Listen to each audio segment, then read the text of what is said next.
welcome to The Influencers with myself, Chris Jones, well, this is January. We're talking January 2022, and my influential guest this month, to start this year, is Kerry Daynes. Now, Kerry is one of the most influential, one of the most sought after leading forensic psychologists and an author, of course, and we'll talk about that in a second. Kerry, thank you so much. I know you're very, very busy, ladies. Thank you for your time, first of all. Thank you for letting me come on. It's a pleasure. Thank you. Now, let's start with the term forensic psychologist. Let's go straight in there, Kerry. Explain to us, what exactly is a forensic psychologist and how does it differ from a psychiatrist? Okay, forgive my ignorance here. Right, okay. Well, the first thing to say is I am a psychologist, not a pathologist. People always assume that I chop up dead bodies. So the first thing to say is, A, I'm a vegetarian, and B, I like my clients alive if possible. So I am a psychologist rather than a psychiatrist, and that means that I'm not medically trained. A psychiatrist is medically trained, and they tend to view people's problems through the lens of biology and chemistry, and right. they like to make diagnoses and prescribe medication. A psychologist can't prescribe medication, and we take a more overall view of somebody and their problems. So we use psychological models and theories, and we are trained in talking therapies rather than drug therapy. Now, the forensic bit literally means, it's Latin for of the courts. So I work with people, I delve into the psyches of people who have come in contact with the law for whatever reason. So they might be offenders, they may be victims. Quite often at different points in their life, they've been both. Right, yeah, that's really, so basically you don't walk around in a white coat.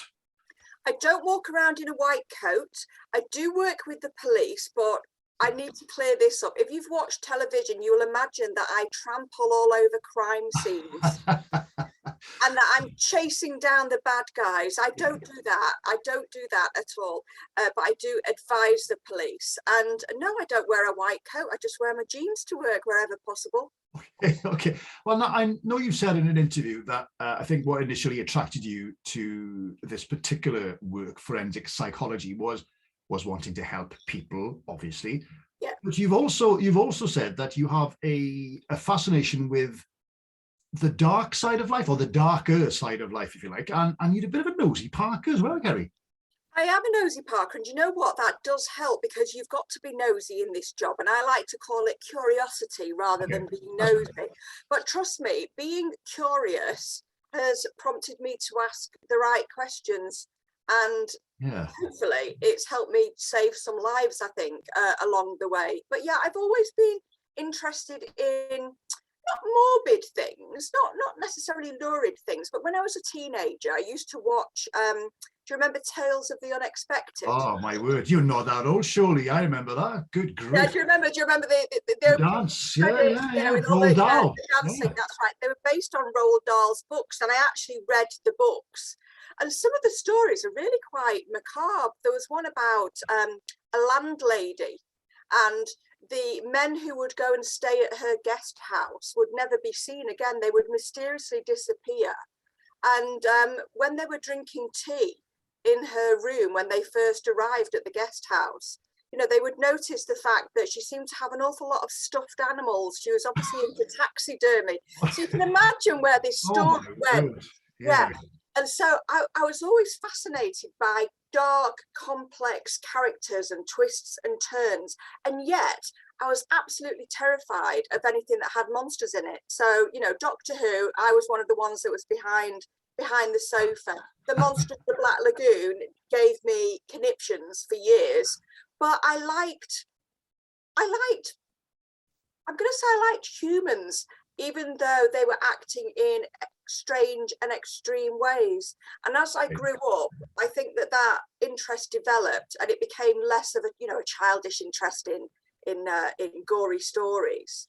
Yeah, well, you've made a career out of it, basically. I mean, the humor in your books. I mean, you wouldn't think there would be humor in that kind of subject matter, but there is quite a lot of humor. But it's quite dark at times, isn't it? Really? Do you have to have a certain kind of humor to cope with this particular job of yours? Yeah, you absolutely do. Now, if you ask anybody that works in emergency services, so if you ask paramedics, if you ask anybody that works in A&E, the police, etc., etc., you have to have a sense of humor, and often it's very dark and it would appear quite inappropriate to other people, but you've got to have it, because otherwise you would become so heavily weighted down by the terrible things that you see, that I think it could, it could take you over. There's that saying, isn't there? If you look into, be careful, if you look into the abyss, eventually the abyss will look into you. And it's very, very true. So there is actually a lot of humor to be found. I mean, some of the things that I've seen and heard have just been either border on the comedic or are just comedic. I don't just work with terrible offences. I also work with, shoplifters, you name it. I was once involved in a case where somebody kept kidnapping their neighbour's pigs and would put women's clothing on them and had to be assessed by the court. So, there's lots of things to laugh at, but I think you've got to be careful, and I had to be really careful when I was writing the books, because I think that if you use that humour to laugh at your clients, or even worse, to laugh at victims, you're going down a very dark path yourself.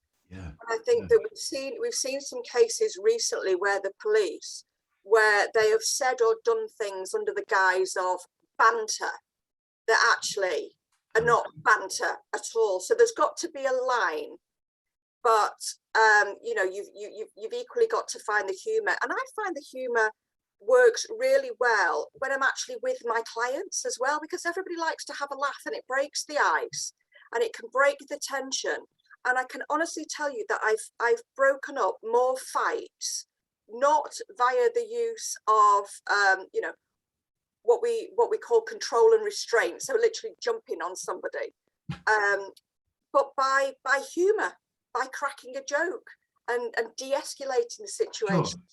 Well, let's talk about humor quickly then, because there's certain stories and chapters in your books that are obviously serious, some of them crazy, sad, bizarre, but one of the most bizarre, and I'm sure you've been asked this before, and you've been called Donna as a result, that you were stabbed by a chicken skewer.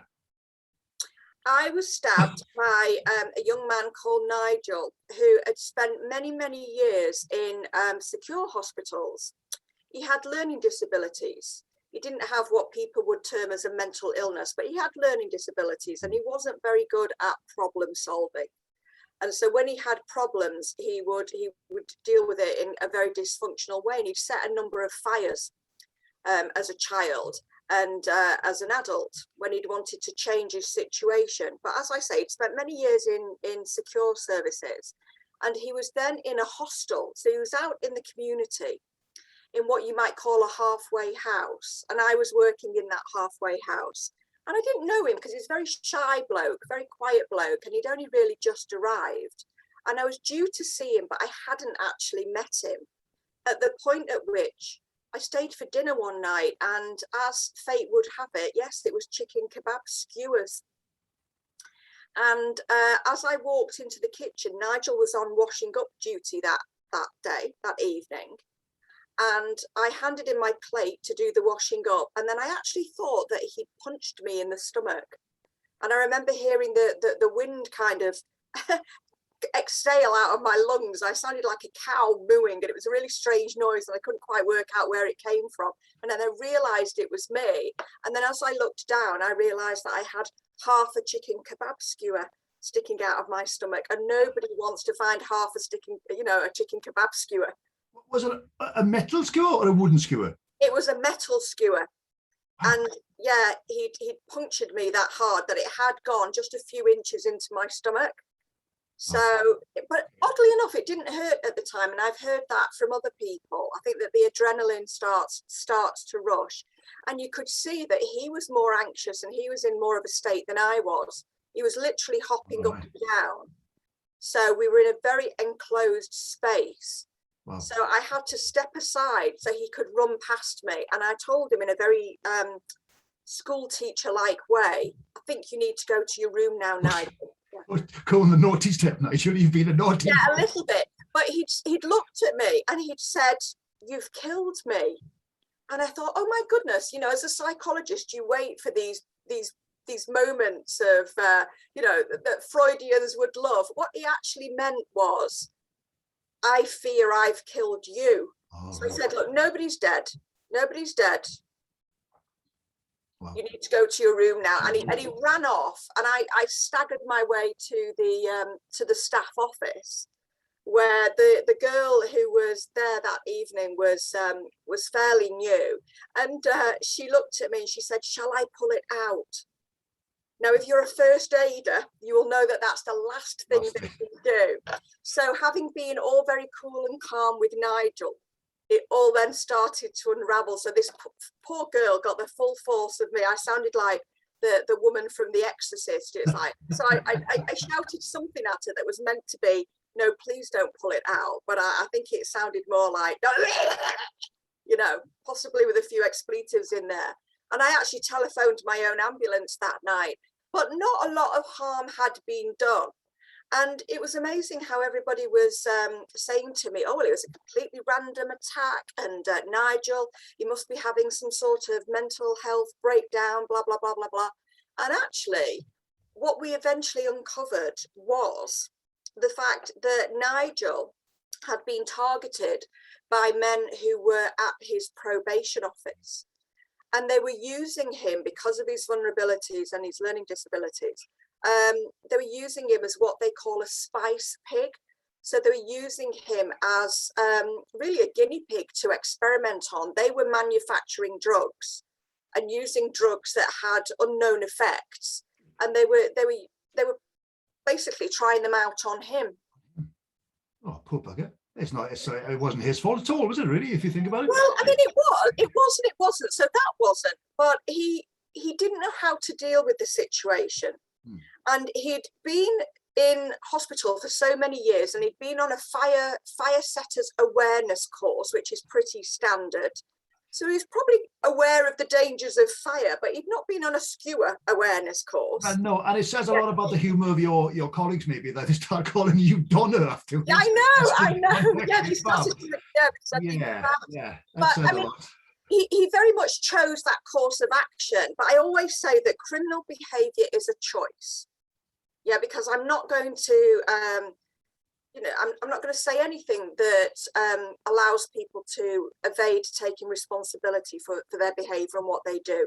Criminal behaviour is a choice, but some people have more choices than others. Okay. And I don't think he felt he had a great deal of choice, and he just wanted to do something that would, you know, in his experience had taught him if he did something terrible, then he would be moved to another place.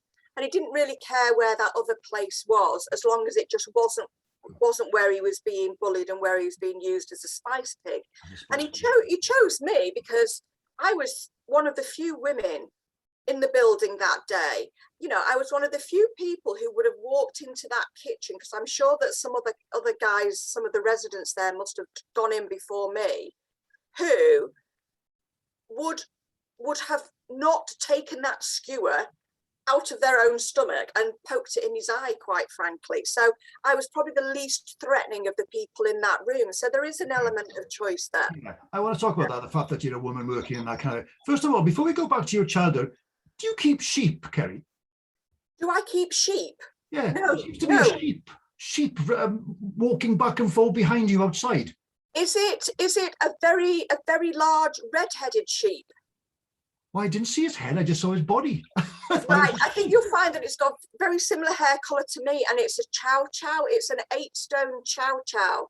Oh, well, that would explain. Next time he goes back and forth, I'll take a look for his, right, he's not often mistaken for a sheep. He's more often mistaken for a lion, because he's actually got quite a nice big mane. He's big, whatever he is, right? Okay. Yes, he's got a haircut, actually, so you're not getting his full potential. Let's go back to your childhood quickly. Where are you from? Where were you brought up, as it were? Manchester. Can you not tell from the accent? Well, I could, yes, but maybe some people couldn't. Yeah, so I'm right on the border of Manchester and Cheshire. Right. And so my mother always says, when people ask where you're from, say you're from Cheshire. You're from Cheshire. It sounds more posh. Yeah. Yes, but actually, I'm quite proud to be born and bred in Manchester, so South Manchester. So, were there, I mean, it's a daft question, but what were the dreams of becoming, what did you want to do when you were a little girl? You obviously did want to be a forensic psychologist. So what was the dream as it were? My sister tells me that when I was a child, I wanted to be famous. So I'm not really, I'm not sure about that. I can't remember that, but I was in a very famous choir, St. Winifred's School Choir. Do you remember that? Yeah, I do. Yeah. So nauseating little girls in pink dresses and boys. And we had a one-hit wonder we had two one-hit wonders actually with Matchstalk Men and Matchstalk Cats and Dogs and Grandma We Love You, which was a Christmas #1. Yeah, I remember that with, was it Clive Dunn or something? Was it? Or... No, that was Grandad. Oh, that was Grandad. Yeah. Oh no, Grandma We Love You was huge. It actually knocked John Lennon off the #1 spot. Oh, wow. Yeah, it really did. So it was #1 for a long time because everybody bought it for Christmas for their grandmas. So as a child, and I do think this probably did have an impact, I was often recording songs, not that I can carry a tune in a bucket these days, and we would go and do many things. So we sang with lots of celebrities from the 70s and 80s.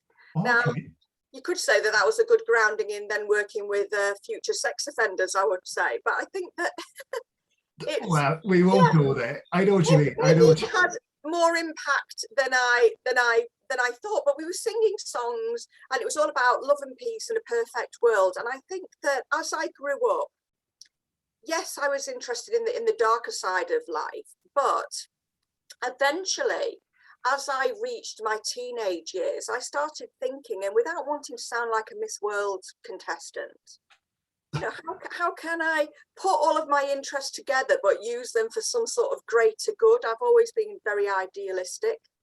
So I think that did impact. And is that then, I mean, so when did, I want to be a forensic psychologist come into it? I mean, you went to university to study this subject, obviously, but growing up before going to uni, was that, okay, did you think, this is what I would like to do? I'd always read a lot of true crime books, but I was at university and I was studying psychology with the intent of going into advertising.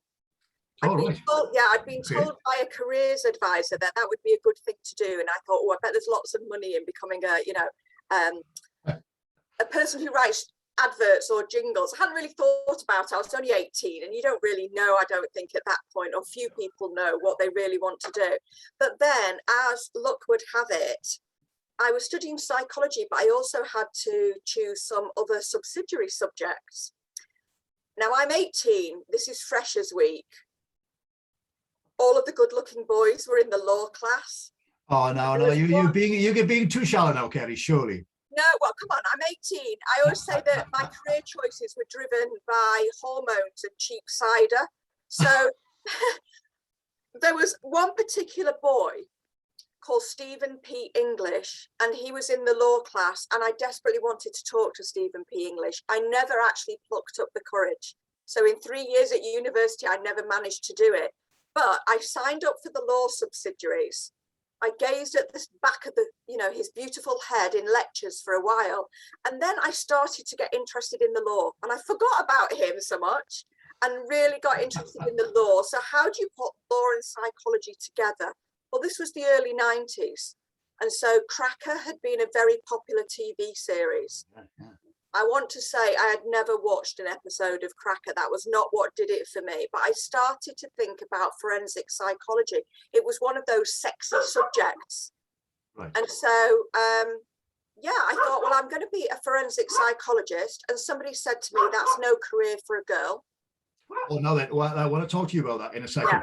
Yeah. But, the sheep is barking. Look, it's not the sheep that's barking. It's a much smaller dog. I'm going to show him to you. Is this being recorded? Yeah, go for it. Go for it. Yeah. Let's see. This is Captain Fur Potato, my rescue dog. Ready? Captain Fur Potato. Ready, come Wow. here. Mine's He's outside. got excellent recall, as you can tell. Oh yeah, he's very well disciplined, Kerry. I can see. He's barking at the sheep, but I want to show him. No, that's come here, Peppy. Oh, this is it, isn't it? He's embarrassing me. He's not for it, but he'll come over in a while. But it's because the cameras are on him, that's why, isn't it? It's the lights on the cameras. He's obviously quite nervous. So I need to get him, otherwise he's going to bark the house down. Oh, go on then. Right, Peppy, come here. See the authority in my voice. Yes, Stephen, go to your room. I know. There you go, boys. This is the offending little Oh my word. creature. And what breed is he? He's a Pekingese. Pekingese. And he was rescued from a Russian fur farm. Oh wow. Yeah, about 8 months ago, and he's absolutely fantastic, but he does get a little bit vocal. He does like barking at the sheep. He looks like a character. He is a little character, yeah. So I'm going to pop him there so that he's going to be a little bit quieter. Yeah. Fine. So after you graduated, I know you launched your career, I suppose, as a psychologist amongst other things, maximum security prisons. Now, to a normal person like myself, that sounds scary as hell. Was that a baptism of fire? Was that scary for you? What's a normal person? Yes, it was a baptism of fire for all of the reasons that I didn't expect. I was very, very excited. It's very difficult to get a foot on the ladder of forensic psychology. I always say it's like the Hunger Games because it's just such a difficult area to crack into. Although I will say that it's 85% women who go into this. Really? Yeah, it is.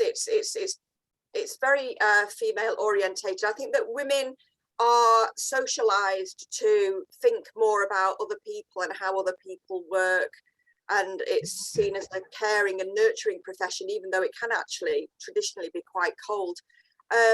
But yes, it's predominantly women that go into it. So I had to get a foot in the door. So I got a voluntary position doing research in Wakefield Prison, which the media tend to call Monster Mansion.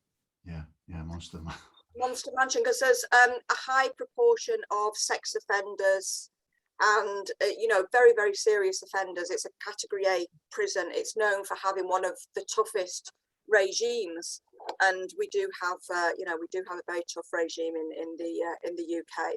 Well, okay then. But so in that case, then, sorry to interrupt you. In that case, you were walking through this maximum security prison with all these sex offenders. You're a woman. You're young. I mean, you look amazing. Was it like scary? It just sounds like a scary place, basically, devoid of hope, devoid of happiness, devoid of anything really. And you walking through with your red hair and thinking, what the hell?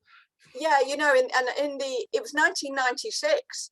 So yes, it was all of those things at that time. I can't comment on what it might be like now, but the thing was, I was so desperate to be a forensic psychologist. I always say, because it was June 1996 and the Spice Girls were #1, and I really, really, really wanted to be a forensic psychologist. And so I wasn't really thinking about anything else apart from the fact that I was overjoyed to be there. But I had very, very little money. I was doing this on my income support. There was £36 a week and then an extra tenner because I'd been on something called employment training.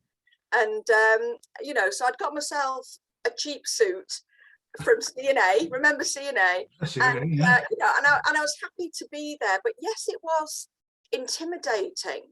But I didn't have a great deal of trouble from the inmates, because it was quite a settled prison because the regime was so harsh. I had a lot of trouble from the prison officers because women had only been allowed in the prison for a matter of months before I'd arrived there. So they'd only just got female prison officers. And it was a macho, I would say misogynist actually, environment. There were a lot of young guys. And when they see, a 21-year-old woman in a suit. Yeah, I can well imagine. So within probably half an hour of my having been there, the prison officers were running a book on who would sleep with me. And I was asked out on a date by the senior officer on C Wing. C Wing was where all the young bucks were, and it really was a horrible, horrible wing. It really was dreadful, full of, lots of abusive behaviours were going on. And yeah, later on, he was convicted of a number of rapes and kidnap. So, and did you go out on a date with him? Did I go out on a date with him? No, I didn't go out on a date with him. Put it this way, it was not my type. And the fact that he was wearing a wedding ring as well. All right. Yeah, it was a pretty clear indication. Apparently, he'd only been married for a few months. Oh, for goodness. But he was convicted of raping a female colleague, various other women, and on his way home from work, while he was in his prison officer's uniform, he'd actually been abducting and sexually assaulting girls as young as 12, using his warrant card to get them into the car. Oh, well, that strikes a note recently, isn't it? With what's my goodness, yes. No, I mean, that was the first thing that I thought about when the Sarah Everard case broke, really, and we realised that it was a serving police officer.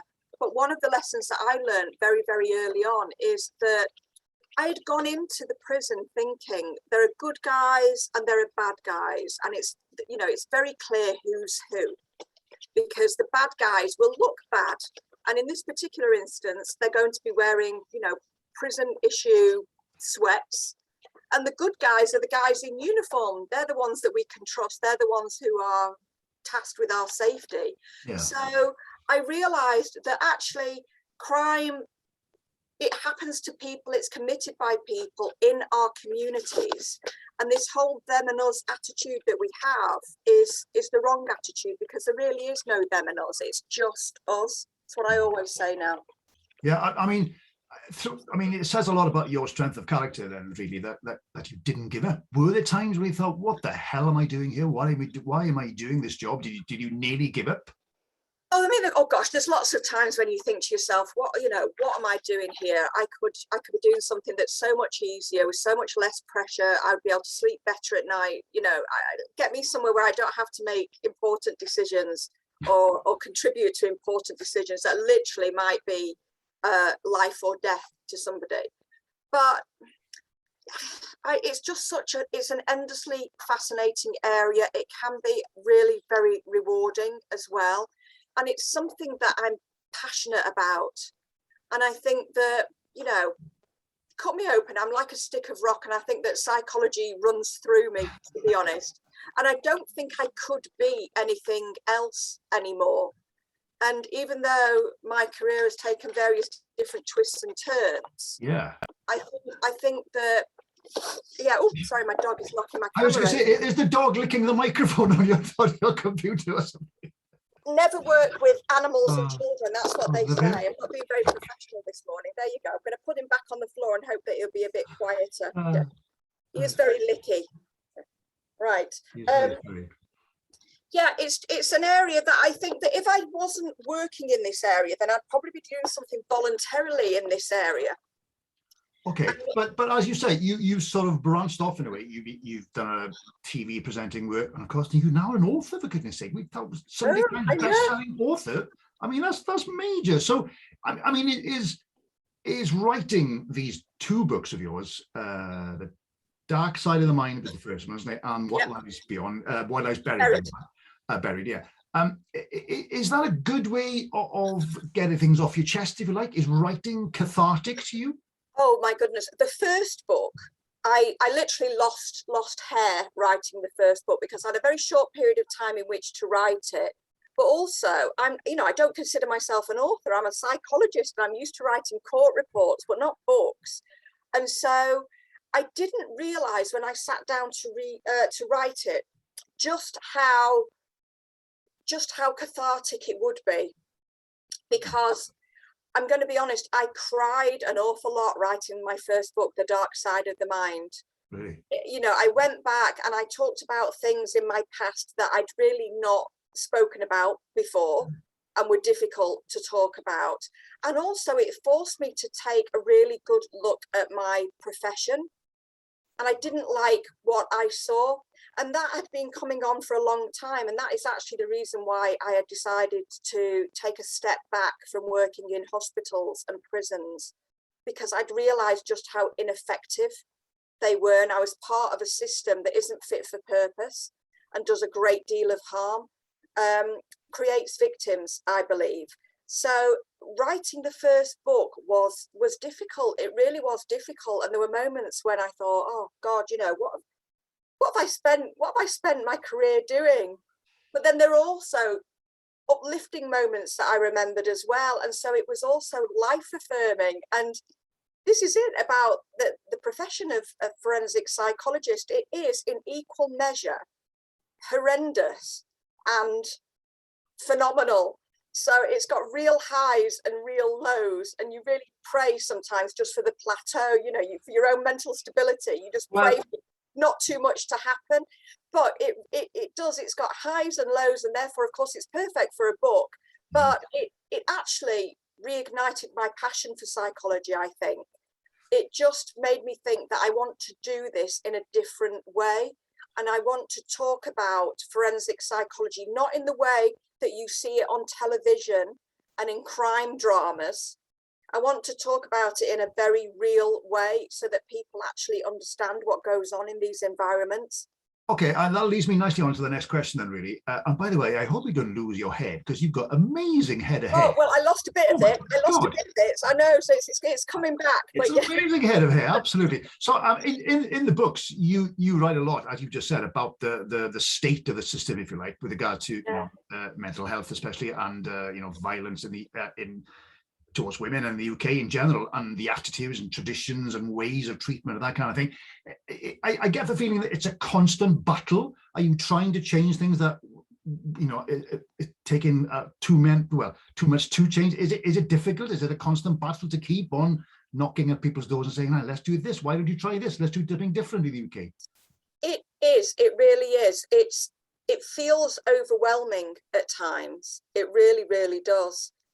Certainly when I'm talking about violence towards women and girls, we know so much more than we did, say, 10 years ago. And yet the levels of violence against women and girls isn't even just staying the same. It's actually slightly rising. Yeah. And so you think, gosh, all of this accumulation of knowledge, and yet we don't act upon it. And, working in the prison service, you see over and over again people who have gone into prison and they've been re-traumatized when they've already had trauma in their lives. They've been made into better criminals. And you just think, what is this about? And they come out resentful, really resentful of people and authority. And you think, why is this? Why do we still have this incredibly punitive regime that we know doesn't work? The majority of people that go into prison, who only go in for short periods, then come out and reoffend within 2 years. Yeah, the fact that you just said that they're going to come out as better criminals is mind-blowing. It's mind-blowing. Well, I'll tell you something that was really a shock to the system. Probably not as much of a shock as it should have been, but in 2017-18, a study was very, very quietly downloaded onto the Ministry of Justice website. And it showed that the sex offender treatment program, so the flagship offending behaviour program in the UK, literally millions of pounds has been pumped into this program. And it, as the name would suggest, it targets sexual offending behaviour, or it's meant to. So the most serious type of crime. It showed that men who had gone through that treatment program, and it's a long and involved treatment program, came out of the program not less likely to reoffend, but slightly more likely to reoffend. And actually, the Ministry of Justice had known this for many, many years. Many people had been blowing the whistle, but they'd actually sat on the results of this study for numerous years. If you are a sex offender and you've been through the sex offender treatment program, you are more likely to get parole. So that's why people do it. and yet it makes them slightly more likely to reoffend. So it creates victims. That is bonkers, isn't it? Absolutely. Isn't it? It's bonkers. absolutely bonkers. But not an awful lot of a fanfare was made about this research, surprisingly enough. Not a lot of people know about it. Funnily enough, the Daily Mail, the last newspaper that I would read, but the Daily Mail were the only ones to report on it. So a reporter called David Rose, who's actually a very, very good investigative reporter, picks up on it. But it should be a national scandal, but it's not. And yet our politicians still always, they vie with each other, don't they, to prove who can be the toughest on crime, who can bring in the most punitive measures. Yeah. There's always a new minister for justice or whatever. Oh God, we've had how many over the last few years, constantly, because we're in absolute chaos and mayhem. And yet the treatment programs that we plow our money into don't work. And actually, the whole concept of prisons in the UK don't work because they're overcrowded, they're understaffed, morale is incredibly low. There's a lot of bullying behaviours from inmates to other inmates, but also sometimes from prison officers to inmates. There's an awful lot of violence and self-harm. There's a lot of violence towards staff. These prisons really are, I call them just warehouses of misery. But yeah, it's that exactly what it sounds like, as if things haven't changed since the old workhouses regime, back in the day. Well, and as much as we accumulate knowledge and we know what works, it just doesn't seem to become policy. And that's what I find so frustrating. And the reason why it doesn't become policy is because either politicians don't really care about issues until people really start to stand up and shout about them. And then they will do something that looks good, that looks like they're doing something, but actually creates very little change. Or they will continue to campaign on this, look, we're really tough, we're bringing in tougher sentences, we're going to get more and more people in prison, we're going to build more prisons, and we're going to be really, really tough on people who go into prison. And people vote for that because I think there's that natural belief, isn't there, in natural justice. Well, somebody's done something terrible, therefore we need to be terrible to them. And they don't actually look at the outcomes of that. They don't look at the consequences of that. I always say, what do you want? Do you want revenge? And obviously there's got to be a punitive element, but being sent to prison itself is punitive. Or do you want to actually create a world where there are less victims? Because if you want to do that, we've actually got to think differently. And if you look at countries that have got very low reoffending rates, their prisons operate in a much different way that some people might look at and say, well, that's soft, that's being soft. Offering therapy for trauma, that's being soft. Okay.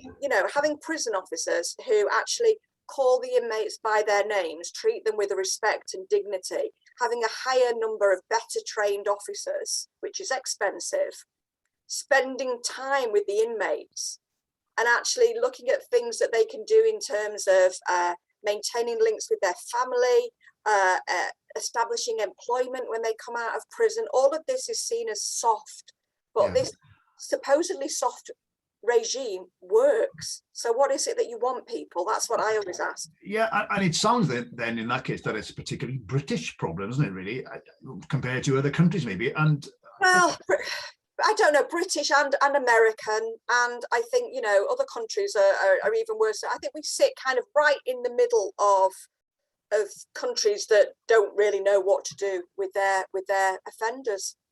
Yeah, that is that. I mean, I do a lot of work for domestic violence towards women charities, and I'm sure you're aware of Professor Jane Monckton-Smith and Rachel Williams, and I do a lot of people work for them.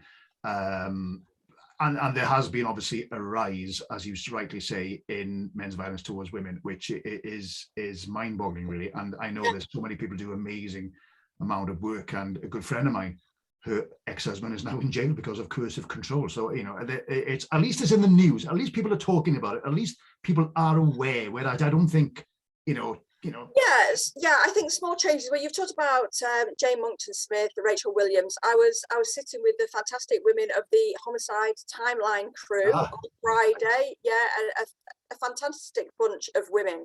So it's interesting, isn't it? It's women trying to tackle men's violence towards women and girls. And we need more men. We need more men. Well, exactly. That's the problem. That's what gets me. Anyway, that's another subject.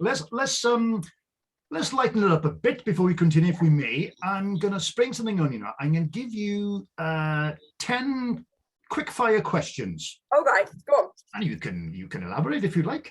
So we'll put the clock on now. So now, I'm not sure if you're familiar. Well, are you a sporty person? So let me ask you first. Not remotely. Oh, God. So in which case, then, if you really had to choose rugby or football? Rugby, without a doubt, because I'm quite partial to a rugby player's physique.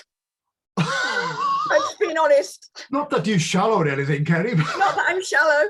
Yeah. Okay. Are you a half full kind of person or glass half empty? It depends what day of the month or week you ask me that, but I would say probably half full. Oh, wow. Okay, good. Okay. What is your greatest weakness, would you say? My greatest weakness is crisps, chocolate, and generally food that's bad for me. Oh, wow. Okay. As with many people, I'm sure. So that's not too bad, is it? No, I don't have many vices, to be honest. Okay. Well, what about the alcohol then? White wine or red wine? White wine. White wine, but I don't drink a lot of alcohol because I've got something called Meniere's disease, which makes me dizzy. Yeah, not a lot of people realise I'm deaf, and I have something called Meniere's disease, so my deafness stems from that. And wow.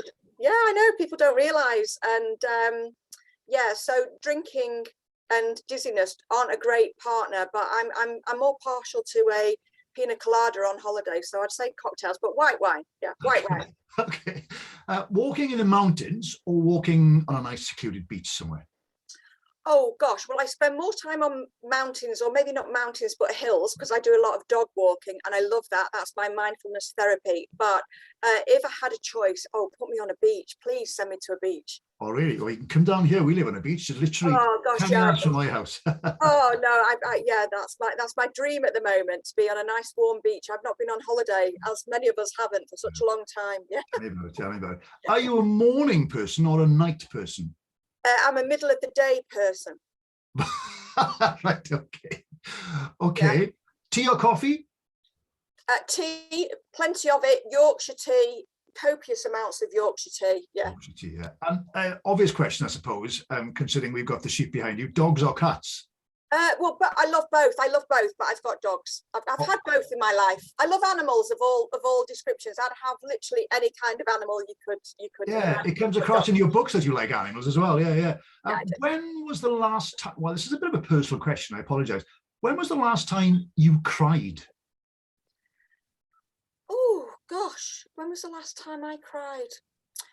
The last time I cried was actually, I'd been sent a book by Marie McCourt, who was a woman who campaigned for Helen's Law, and her daughter was killed by a man who has never revealed the whereabouts of her body. And it made me think of other cases where bodies have not been retrieved. So I was thinking about the Susie Lamplugh case, because I'm an ambassador for the Susie Lamplugh Trust. And I was thinking about the April Jones case, which is a case that always gets to me. And whenever I think about April Jones, I cry. And so I was just thinking about the devastation that families go through when they're not able to. Oh yeah, I mean, I'm very familiar with the April Jones case, because obviously it was in mid Wales, not far from my life. Okay, and the final question then, who was your first childhood crush? My very first childhood crush was Morton Harkett from Aha, because my sister had a poster of him on her wall, because she had she had Duran and all of them, and I was never really interested. But I must admit, I did used to look at Morton Harkett and think, he's rather lovely. So I'd say that it was him. Yeah, he's a good-looking lad, Featherston. I mean, Feathers. And of course, there's always Stephen P. English, Kerry. Well, there is always Stephen P. English. So the only name in my book that I haven't changed in the hope that he will call me, but I don't think so. And, you know, I think that some things are best left to the past, aren't they? So Absolutely. I think it's better just to keep that as a dream. Good. Okay. Well, thank you for that. It says a lot about someone's character, I think, in a couple of minutes, just those quick fire questions. We talked earlier on the fact that you do consult for the police. You know, you're on major projects, if you like, or yep. Court cases and obviously court investigations. But you've also sort of diverted into the world of television and started presenting. Now, do you feel how the hell did I get here? Or often. I really do. I was on the set of Casualty in August, believe it or not. I was doing some consulting for Casualty. Wow. And I was in the prosthetics room of Casualty, which you can imagine looks like it looks like a serial killer's pantry, because there's all kinds of prosthetic arms and legs and bits and pieces. So it's quite gory, but quite nice as well to be there. Yeah. And I was just thinking to myself, how on earth did this happen? And I often have these moments of life is just so very surreal. I was also, because of COVID, I've been doing interviews with people in prison via video link, rather than as I would do face to face. So it's very strange, because I'm interviewing people in a prison cell, but as I'm talking to you, they can also see the dogs in the background. So it's really quite strange. You would never have, it's kind of like opening up a portal to your private life, even though it's just, it's just one little background. And I talk about my dogs all the time. So I had a very surreal moment when I was talking to somebody who is billed as one of the most violent offenders in Britain. I'm not going to say who he is, but that's what he is billed as. And I don't know that I would agree with that. And I was showing him my Pekingese dog. And I was waving my Pekingese dog's paw at him, and he was going, hello, and talking in baby language to him. And I'm thinking, well, there you go. Even the hardest men crumble at the sight of my dog. So, but this is it. There's all of these kind of strange moments. And I really wanted to put them into my book so that people could see that people are more than just the sum of their offences. And absolutely. And see people as as whole people, really, with whole stories. But I think the way you go about it is quite uplifting. It's positive, isn't it? But I mean, you are doing this work and consulting and TV and being an author. Do you feel a sense of responsibility? You talked a little on that there are quite a few women coming into this industry. Do you feel quite a bit of pressure, maybe because you are a woman, that to try and encourage young girls to go into this kind of? No, I don't feel pressure as a woman, because I understand that most forensic psychologists are women. I'm always very happy when a woman writes to me and says, I didn't think that profession was open to me, but now I've read your book and I realized that it is. So I'm always very happy when women say, wow, you've inspired me. That's fantastic. What I feel a pressure to do is cut out what I call the pseudo-intellectual bullshit, which surrounds forensic psychology. So I want to write about the real world of forensic psychology, because there's so much that I think that people see in crime drama, true crime documentaries, and also in newspaper headlines that is simply not the truth. So I want people to read my books and actually start to question the world around them a little bit more. Right. And by that, what I mean is, obviously there's the myths about the forensic psychologist, that we can walk into a room and we understand the relationship that somebody's had with their mother, or what colour underwear they're wearing, etc., etc. As if we're psychic rather than psychologists. But also when you read headlines, crime headlines, and when you read accounts of crime or look at them on TV, it reinforces certain stereotypes, which I think are really damaging. We've got one of the lowest conviction rates for rape in this country. It really is startling. Less than 0.3% of all reported rapes actually result in a conviction. And dare I ask why? Well, this is it. There are lots of reasons why, but some of the reasons why are to do with how people think about rape. They think that rape happens in a dark alley, that you are raped by a stranger, and that you can't be raped if you are a sexually active woman or if you dress provocatively. So all of these, all of these rape myths and stereotypes.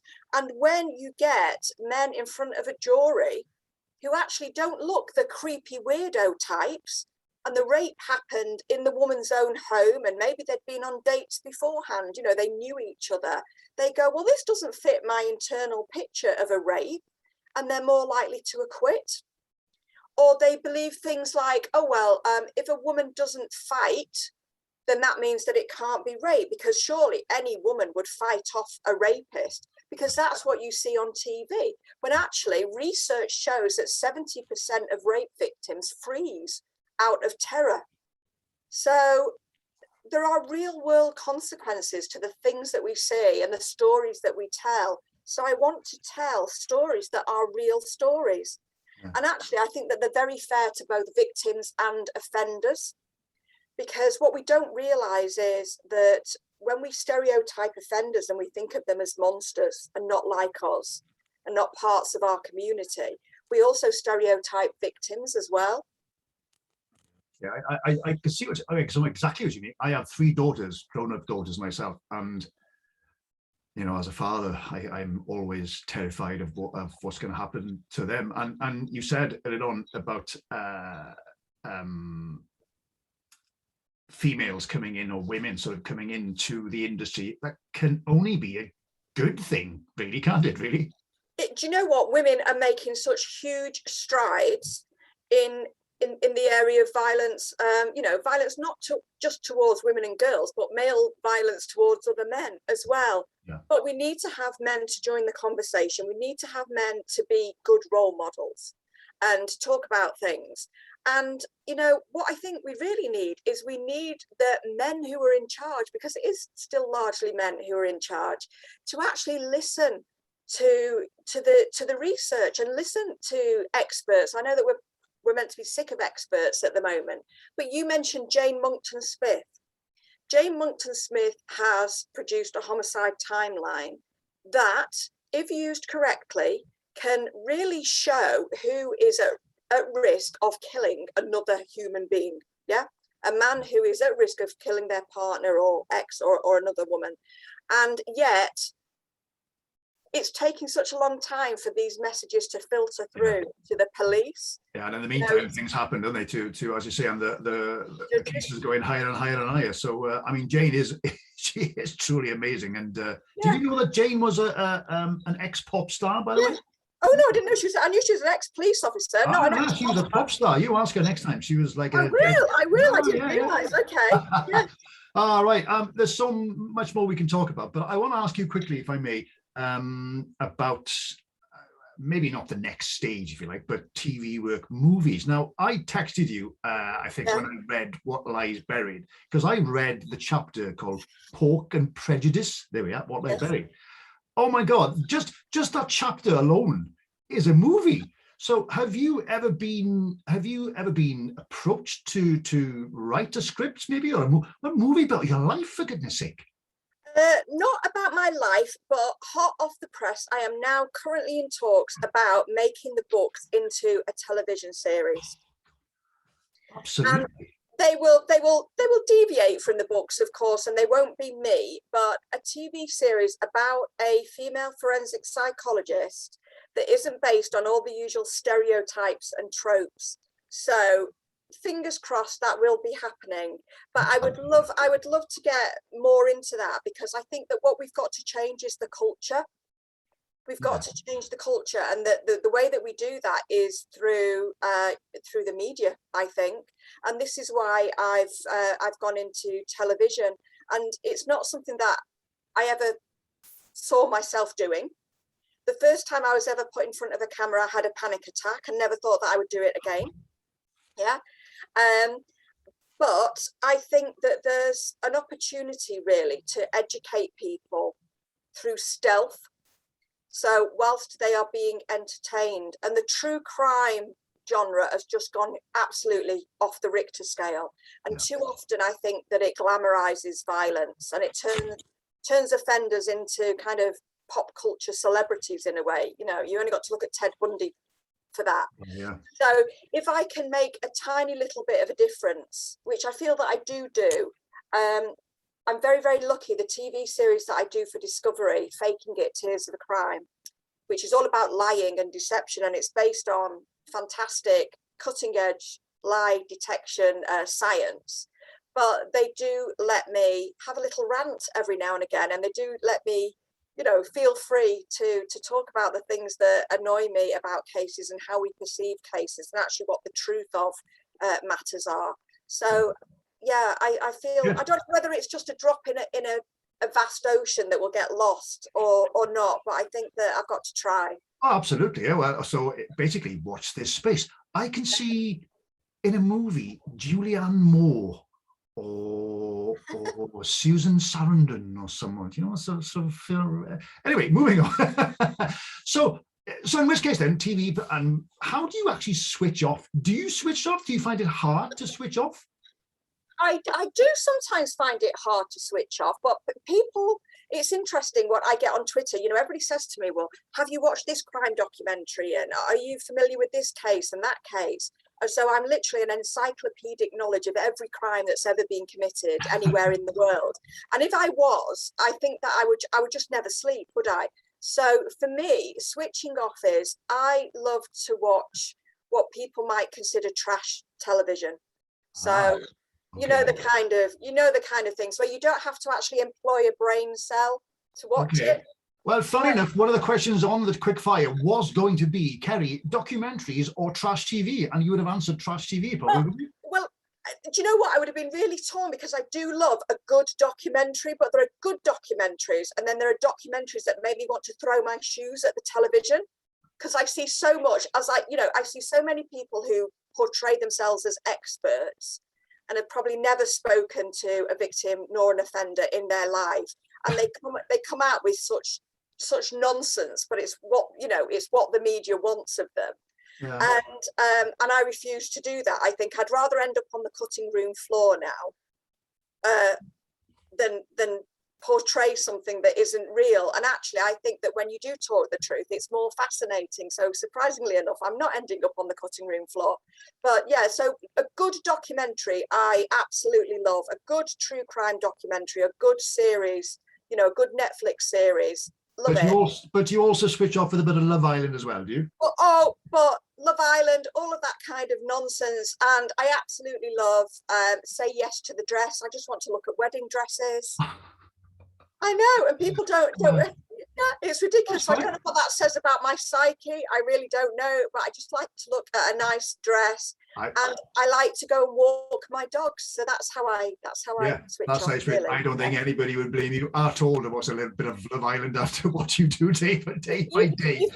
You've got to have balance in your life. You've really got to strive for balance in your life. And I think that, you know, for all of the serious stuff that I do and get involved with, stuff that really does keep me awake at night, I've got to balance that with, you know, the silliness and the trivialness and the ludicrous of life as well. That's what I'm trying to do. Oh, well, it's been absolutely wonderful to talk to you, Kerry. Thank you so much. Thank you for your time. I know you're very, very busy, and you're obviously a very influential lady, but you're obviously absolutely amazing. I think I love reading your books. I love reading about your stories, but you are trying to change things bit by bit in your own way, and good luck with the TV series. I can't wait to see that. Fingers crossed. Are there any more books in the pipeline? I have just signed a contract for another 2 books, but I'm going to give myself a little bit of time to write them, so don't expect anything too soon. Right. And but we've got a brand new series. We're on the 6th series of Faking It, Tears of a Crime on Discovery.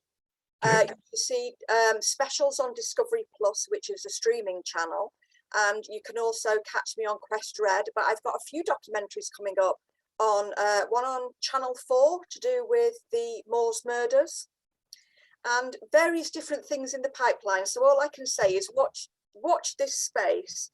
Absolutely. Yeah, and I'm going to continue to do what I do, really. Oh yeah, please don't stop doing what you do. Oh my God, definitely don't. Well, I'm absolutely honored to have you on the podcast. Thank you so much. It's so nice to meet you, even though it's Thank you for virtually. having me. Before leaving you go, I'm going to give you one more question. I'm going to put you on a desert island for about 2 weeks, just you. There's no plugs. But what is the one thing you insist on taking with you to make life a bit more bearable? I'd have to take my dog with me. I knew it. I knew you'd say that. Would you take both of them? 2 weeks on a desert island without Captain Fur Potato, but you'd have to have a good haircut first. But I'm assuming that I can take dog food. You can take your dog and dog food. So, but what about the sheep? What happens to the sheep living? The sheep, he's great. I don't think he'd manage very well on a desert island. He's got a little bit too much fur for that, and he's old now, so he's 9. He'll go to his grandma's. He'd be fine. Oh my word. Superb. Excellent. Thank you so much, Kerry.